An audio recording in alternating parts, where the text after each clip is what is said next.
Twelfth physics syllabus ख़त्म हो जाने के बाद बोर्ड एग्जाम की तैयारी करते हुए आप में से दो बच्चों ने दो प्रॉब्लम पूछी हुई है। एक प्रॉब्लम एक बच्चे ने, जिसमें कि पहली प्रॉब्लम इलेक्ट्रिसिटी से रिलेटेड है और दूसरी ऑप्टिक्स। फर्स्ट प्रॉब्लम,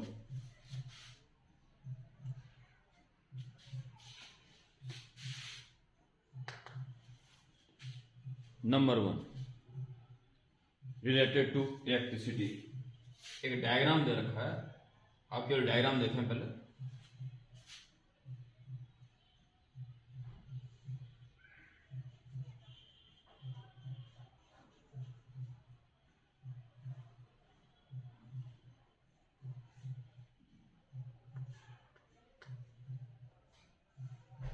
एक की पोलरिटी ऐसे करंट भेजने की और इसकी ऐसे, यानी कि सपोर्ट कर रहे हैं दूसरे।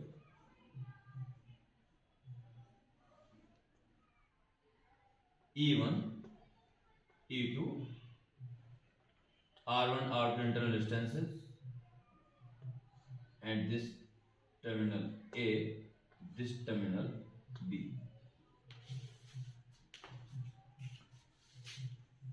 क्वेश्चन इस डायग्राम को देखते हुए मैं पढ़ देता हूं। Question is that a battery is a combination of two or more cells. In the following figure, a single battery is represented in which two cells of E1 and E2 and internal distance R1 and R2 respectively are connected. उसके बाद तीन question पूछ रहा है। पहले में equivalent EMF कितना काम करेगा, दूसरे में टर्मिनल बी अगर नेगेटिव हो तो उसके लिए क्या कंडीशन होनी चाहिए, और current in the internal circuit. आसान है। तो तीसरा बात पहले वाले की है। देखिए, बड़ा ये क्वेश्चन अटपटा सा है। अगर मुंह एक ही तरफ होते सेल के तो लगभग हर अच्छा बच्चा कर लेता है। तो इसे करने का तरीका आप इस तरह समझिए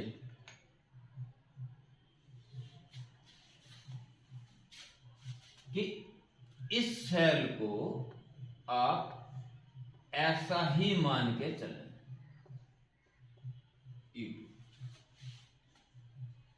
और पूरी कार्रवाई को अंजाम दे दें। लास्ट में कह रहा है कि बी नेगेटिव हो, बी नेगेटिव हो। अभी हम अगर इसको ऐसे मान लेते हैं तो इसको पॉजिटिव, इसको नेगेटिव मान के चल रहे हैं। ठीक है, तो आप नेगेटिव ही मान के चलें बी को, ताकि सेकंड क्वेश्चन भी हो जाए। तो आप इसको ना मानते हुए इसको, इस सेल को आप ऐसा मानिए, ऐसा ही है E1। दोनों के मुंह जो है पॉजिटिव टर्मिनल लेफ्ट की तरफ है, दिखाई दे रहा है। यस, कॉपरेट, कोई इतनी बड़ी बात नहीं है। पूरे क्वेश्चन को अंजाम दे दो।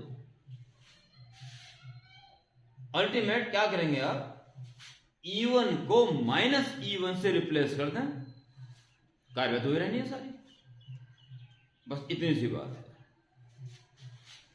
मुंह से इधर ही है, ऐसा ही मान के चलें, इसलिए इसको मान के चलना। तो दोनों में इधर हो गया तो ये पॉजिटिव टर्मिनल हुआ और ये नेगेटिव हुआ। तो इसके लिए क्या करंट आता है इसमें सर्किट में, दोनों मुंह एक ही तरफ होता है। I = E/R+R। E होता आपका, मुंह इधर मान लिया इसका, और ये पॉजिटिव है, तो E1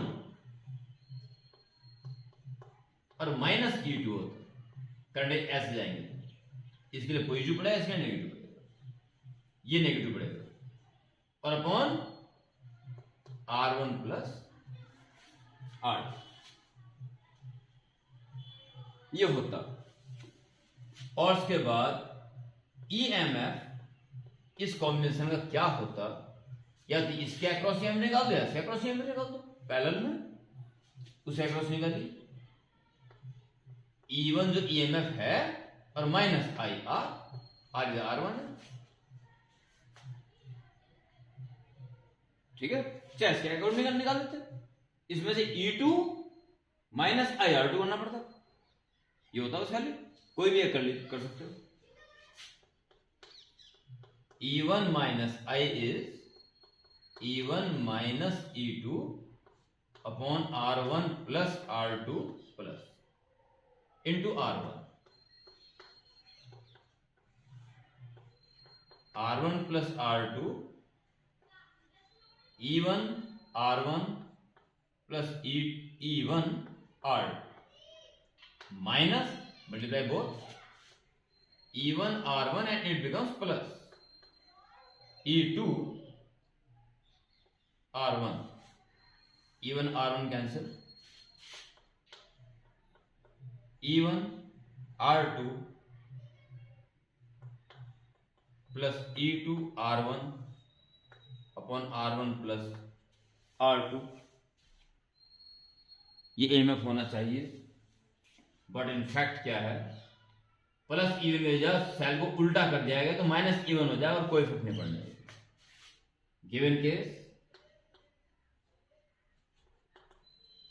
for given case net EMF is E1, actual ऐसा है तो जो मान रहे हैं उसको माइनस E1 करते हैं, बस minus E1 R2 plus E2 R1 upon R1 plus R2, okay. ये आपका आंसर। और अगर इसको पॉजिटिव इसको नेगेटिव मानता है तो फिर ये माइनस में आता है, ये प्लस में आता है, ठीक है। फर्स्ट केस में दोनों ही बातें सही हैं, चाहे किसी भी तरह से इसे मिलता है एक आंसर आना चाहिए, क्योंकि दोनों ही बातें सही हैं। क्योंकि इसका नेक्स्ट क्वेश्चन पोलरिटी के बारे में पूछ रहा है और इसको नेगेटिव होने के लिए कह रहा है, इसलिए इसको यही पोजीशन लेकर आगे बढ़ गया। इसके ऑप्शंस में नीचे R1 प्लस R2 तीनों ऑप्शन में है, और E1 R2 minus E2 R1, ये वाला केस ये माइनस से प्लस आ रहा, जो कि इसको उलट देने से आता, किसी एक को तो उलटना पड़ेगा, ठीक है। तो ये आंसर सही है, यानी कि इसका पार्ट सी सही है। उसने इसको ऐसे रख के इसको पलट के सॉल्यूशन किया होगा। दोनों ऑप्शन सही हैं, दोनों ऑप्शन आपके इसमें नहीं आ सके, इनमें से कोई एक ही ऑप्शन आएगा। अगर दोनों ऑप्शन आएंगे तो फिर उसको इसमें भी ये कहना पड़ेगा कि ए को या बी को किसको पॉजिटिव टर्मिनल लेके चले, फिर किसी को लेके चल सकते हैं, तो ये वाला या साइन चेंज ये वाला ऑप्शन आएगा, ठीक है। तो इसमें केवल सी ऑप्शन सही है,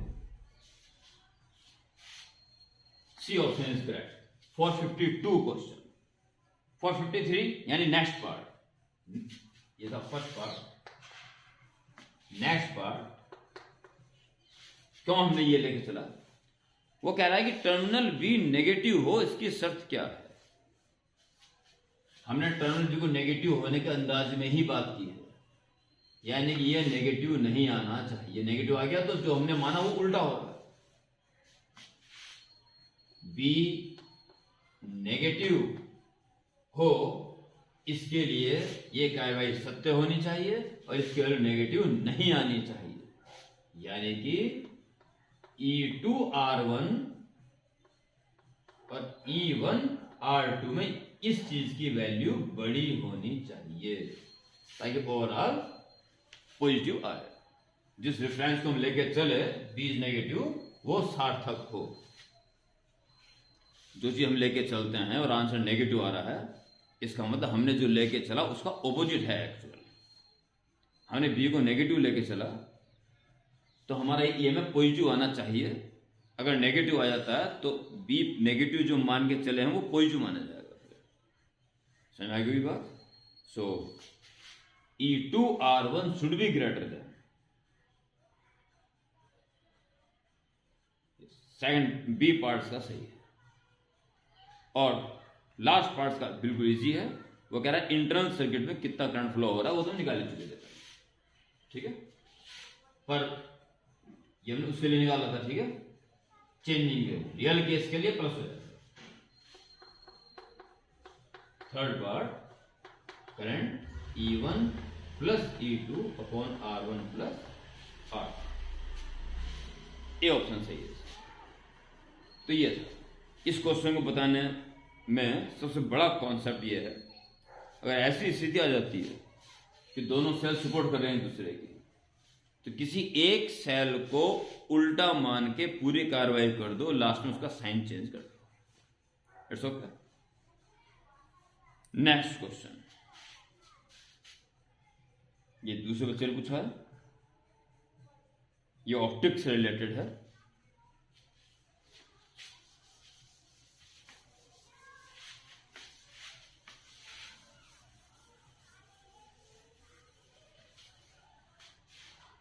ये क्वेश्चन ऑप्टिक्स से रिलेटेड है, ध्यान से सुनना। ए spherical shaped fish ball filled with water of refractive index 1.3 is placed in another large tank filled with another liquid of refractive index 1.4 such that the rim of fish ball is slightly above the liquid filled in the tank. ये question number 4 है।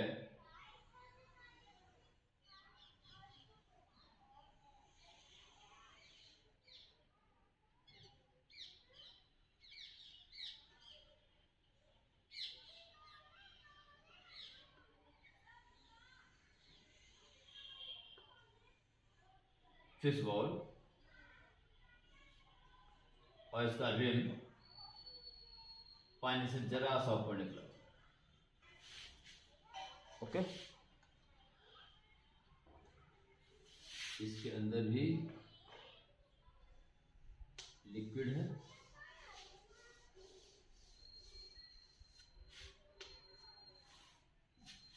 और बाहर दूसरा liquid,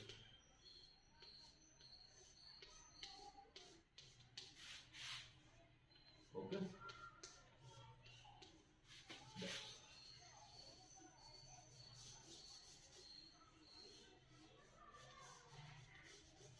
ये condition है।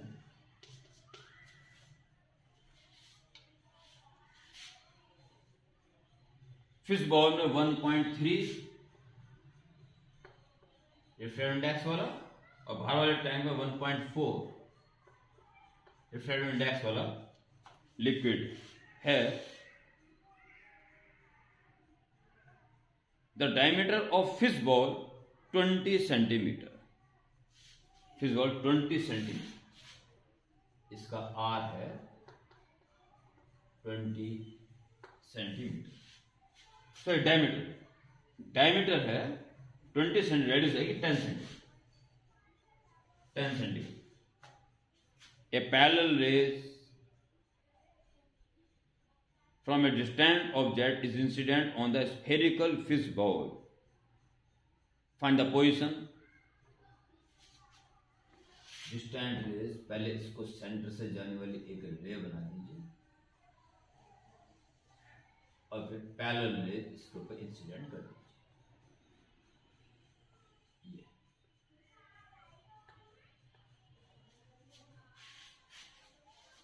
Fish ball, incident on fish bowl.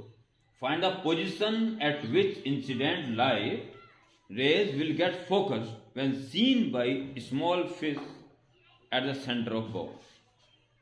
ये यहाँ पर फिश है, वो इसकी इमेज कहाँ देखेगी, यानी कहाँ फोकस होगा।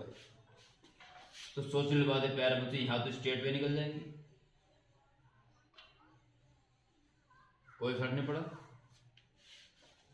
मान लो यहीं पे स्ट्रेट रे आ रही है, कोई फर्क नहीं पड़ता ऊपर से कैसे आ रही है। जहां फिश है वहां स्ट्रेट रे जा रही है। अब कहाँ फोकस हो जाएंगे ये आपको देखना है। तो केवल रिफ्रैक्शन है इससे हो रहा है, बस इससे इस पे ध्यान देना। बस formula mu upon v minus 1 upon u is equal to mu minus 1 upon r. Mu second medium को होता है फर्स्ट के रिस्पेक्ट में। 1.4 upon 1.3 we has to be find, it is minus infinity। 1.4 upon 1.3 minus 1 upon r negative पड़े, incidence रहेगी opposite minus 10। ये भी पर वो फोकस हो जाएगी, मीडियम चेंज होने से ऐसा होगा, यही वो फेस फील करेगी।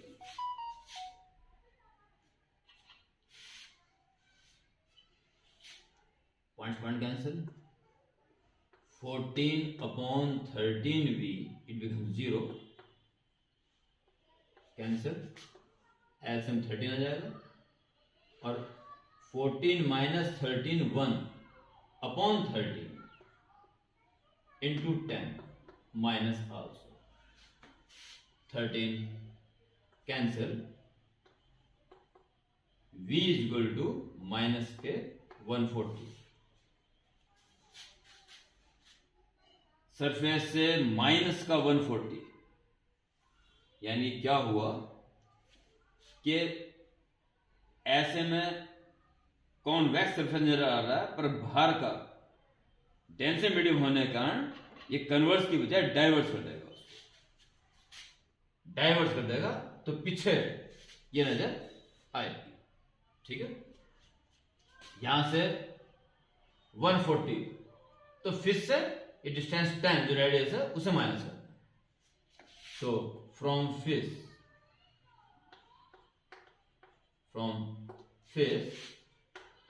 वी इज माइनस लगभग, ये कह रहा है कि पीछे की तरफ यहां से नापने पे, और यहां से नापोगे 10 और कम हो जाएगी, माइनस 10। 130 सेंटीमीटर फिश को ऊपर की तरफ 130 डिस्टेंस पर वो फोकस होते नजर आएगी। ये आपके द्वारा दो पूछे क्वेश्चंस का सॉल्यूशन थे। बाकी आप बोर्ड तैयारी करते रहें प्यारे बच्चों, और जो भी दिक्कत आती है मेरे माध्यम आपके पास हैं, जिस माध्यम से मुझसे बात की जा सकती है, आप क्वेश्चन पूछे जा सकते हैं, आप पूछें, मुझे खुशी मिलेगी। आपका रिजल्ट बहुत अच्छा हो, बहुत बेहतर बोर्ड की तैयारी करें। Okay, bye.